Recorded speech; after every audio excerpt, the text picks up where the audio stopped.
Vítejte na UAX Golf Tour. Dnes máme vesmírný podtext a zeptáme se dětí na pár otázek, jak se jim hrálo. Ahoj kosmonaute, a jak se ti dneska hrálo?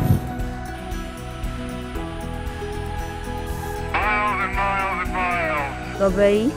Dobře. Hrál se mi dobře a jsem ráda, že jsem tady mohla být. Dobře. Dneska mi šly odpaly a ty hybridy a bylo to dobrý. Jak se ti dneska hrál turnaj? Dobře. Docela dobrý, ale jednu jamku jsem teda pokazala, nebo spíš dvě, ale jinak super. Jak se ti dneska hrálo? No výborně, hele, měla jsem vodu, výbornou, vaši, UAXovou, nejlepší na světě, hele. A krásně nám svítilo, takže užívala jsem si to. Měla jako dobrý, ale nebylo to nejlepší. A jaká jamka se ti nejvíc povedla? Asi žádná se nepovedla jako nejvíc, ale nebyly nejhorší.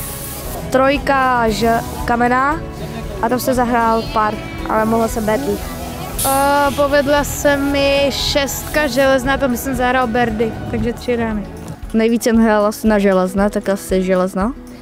8. Kolik jsi tam zahrála? 3. Mně se nejlíp povedla asi tady 9, protože jsem měla 6 nebo 5. Asi poslední jamky 8, 9 a 7 jsem zahrála 5. 3 kamená a tam jsem zahrála birdie. Mně se asi nejvíc povedla na kamenné 3 pár nahoře. Jaké je tvoje oblíbené hřiště? Austerlitz.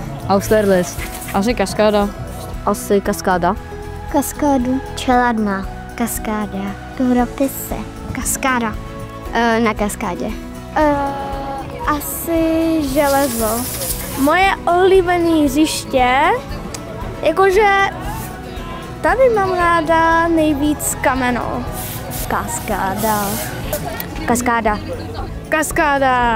A kdyby jsi mohl cokoliv přát, a aby se ti tady na kaskádě splnilo, co by to bylo?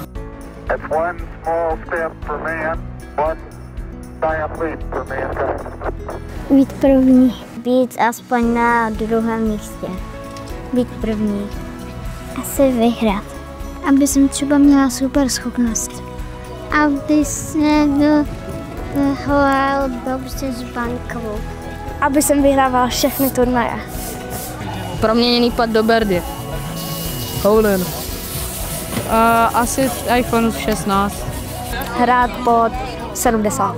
Mít nejlepší tréninky a chodit každý trénink na hřiště.